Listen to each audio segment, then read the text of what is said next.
소설 극장 장르 가족의 사랑이 있는 드라마 작가 로즈앤 마리 제목 느린 우체통 10화 엄마와 딸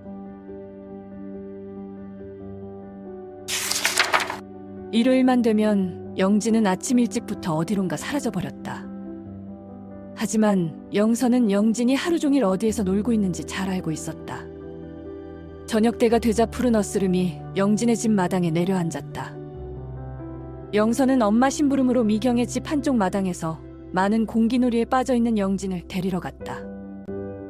여름날 가족들의 몸보신을 위해 엄마는 찜통에 부추와 대파, 고사리 등 각종 야채를 넣고 집에서 키운 닭을 잡아 매콤하게 닭게장을 끓여놓았다.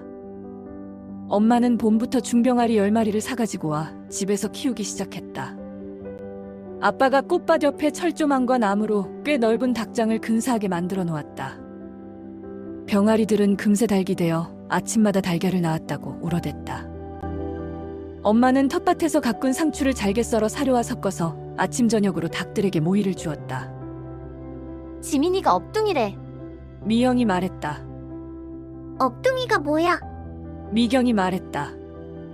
누가 지민이가 아가였을 때 지민이네 집 문 앞에 버려두고 갔다고 그러더라. 영선이 막 미경의 집으로 들어서려는데 미영이 언니의 목소리가 들렸다. 에이, 설마. 지민이랑 걔네 엄마랑 똑같이 생겼는데 헛소문이겠지. 영진이 말했다. 나도 어른들이 하는 얘기를 들었어. 미영이 머리가 단정하게 정리되어 있는 리틀 미미 인형을 만지작거리며 말했다. 미경아, 여기 리틀 미미 인형 받아. 큰언니가 삐쭉배쭉했던 머리카락을 예쁘게 다듬었어. 미영은 영선이 미경에게 주었던 리틀 미미 인형을 건네주었다. 영선은 언니들이 속닥거리는 소리를 듣고 기분이 나빴다. 지민에 대해 나쁜 소리를 하는 언니들이 밉게 보였다. 언니, 엄마가 닭게장 했다고 저녁 먹으러 오래. 영선이 많은 공기의 코끼리 집기를 하고 있는 영진에게 퉁명하게 말했다. 닭게장은 영진이 좋아하는 음식 중에 하나였다. 특히 엄마가 해주는 달걀이는 모두 좋아했다. 집에서 닭을 키우기 전 영진은 닭을 사기 위해 닭집에 자주 심부름을 다녔다. 촘촘하게 철조망으로 만들어진 닭장에 갇혀 철창 사이로 고개만 내밀고 누런 사료만 먹는 닭들이 벽을 한가득 채우고 있었다. 닭집에는 항상 특유의 이상한 냄새가 배어 있었다. 기분 나쁜 비린내가 폐 속으로 훅 하고 들어왔다. 닭집 주인은 닭의 목을 비틀어 숨통을 끊어버린 후 뜨거운 물에 한번 담그고 닭펄을 뽑는 기계에 닭을 넣었다. 작동 버튼을 누르자 회색으로 된 둥근 플라스틱 통처럼 생긴 기계가 드르륵거리며 세탁기처럼 돌아갔다. 영진은 그전까지는 엄마가 해준 달걀이를 맛있게 먹으면서 닭들이 인간들의 먹잇감으로 비참하게 희생된다는 생각을 해본 적이 없었다. 하지만 영진이 닭집에서 목격한 광경은 그녀를 혼란스럽게 만들었다.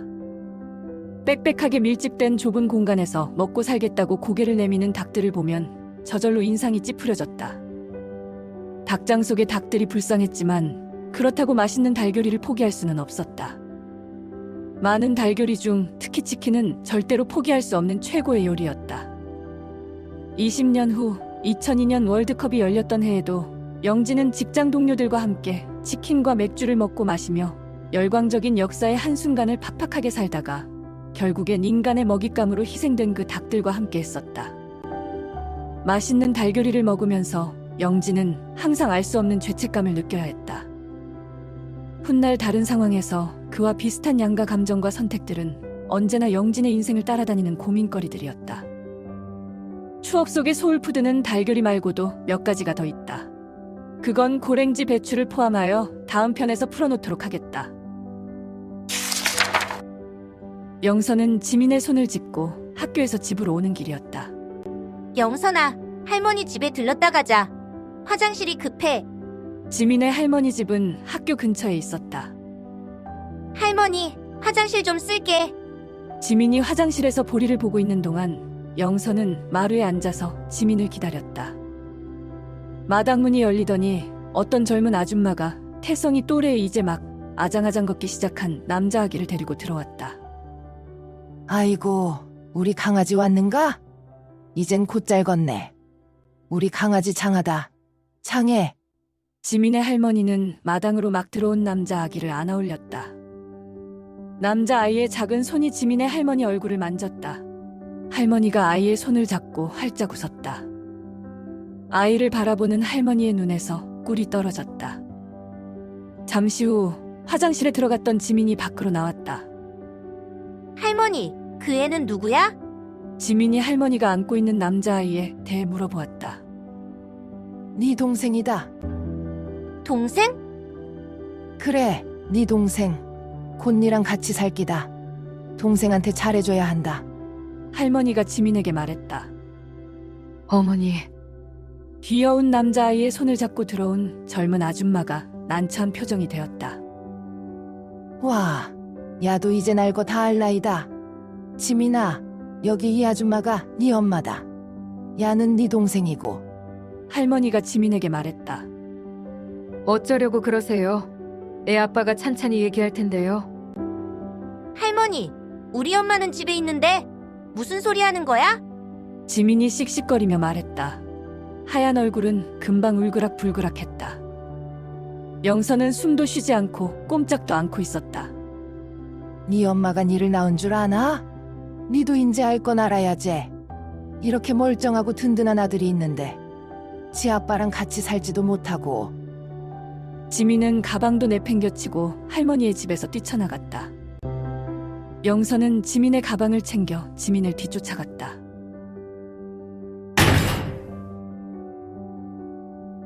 어느 집의 대문이 벽에 부딪혀 시끄러운 소리를 내며 활짝 열렸다.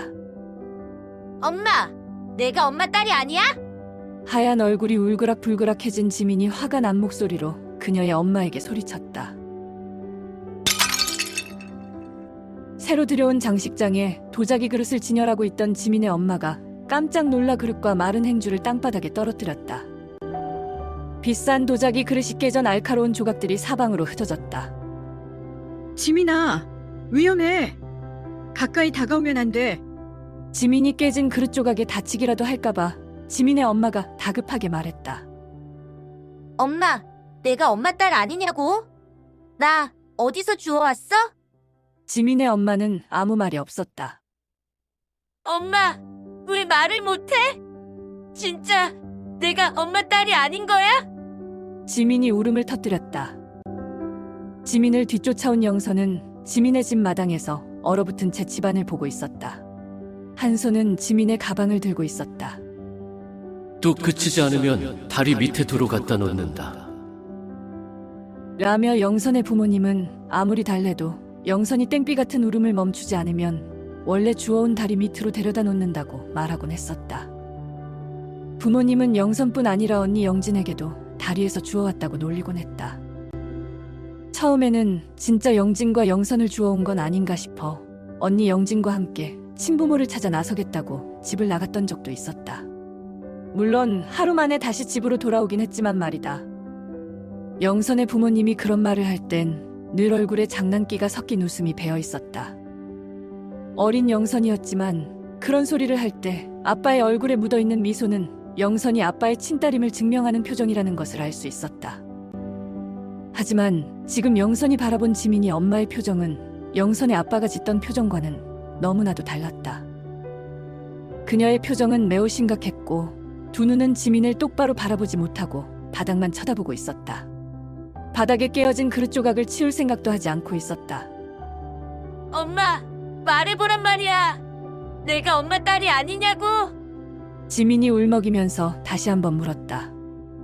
지민이 신고 있는 하얀 레이스가 달린 카바 양말이 빨갛게 물이 들기 시작했다. 아줌마, 지민이 발에서 피가 나요. 영선이 말했다. 지민의 엄마는 고개를 들어 손으로 눈물을 훔친 후 지민의 발을 살펴보았다. 병원에 가야겠다. 지민의 엄마는 그 한마디만 하고 수건으로 지민의 발을 지혈시킨 후 택시로 병원에 갔다. 다음 날부터 지민은 엄마 등에 업혀 학교에 등교를 했다. 영선은 학교에 오갈 때마다 지민을 대신하여 지민의 가방을 들어주었다. 지민은 발바닥에 상처가 나 새 바늘을 꿰맸다. 실밥을 풀고 병원에서 돌아오는 날 지민의 엄마가 말했다. 지민아, 누가 무슨 소리를 한다고 해도 너는 엄마의 소중한 딸이야. 지민의 엄마는 아기를 갖지 못하는 사람이었다. 불임으로 마음고생을 하며 힘든 결혼 생활을 하고 있던 때 집 앞에 누군가가 아기를 데려다 놓고 사라졌다. 아기를 갖지 못하는 그녀 앞에 아기 지민이 천사 같은 미소를 지으며 운명처럼 그녀에게 나타났다. 나중에 지민 아빠는 다른 아줌마에게서 아들을 낳았고 지민은 엄마와 함께 아주 오랫동안 둘이서 살았다. 어른이 된 영선은 친구 지민을 따라 요양원을 방문하였다. 요양원에 있는 정옥 아줌마는 아득한 눈빛으로 노을을 바라보며 하루에 한 번은 꼭 중얼거린다고 한다. 지민아, 너는 엄마의 소중한 딸이야.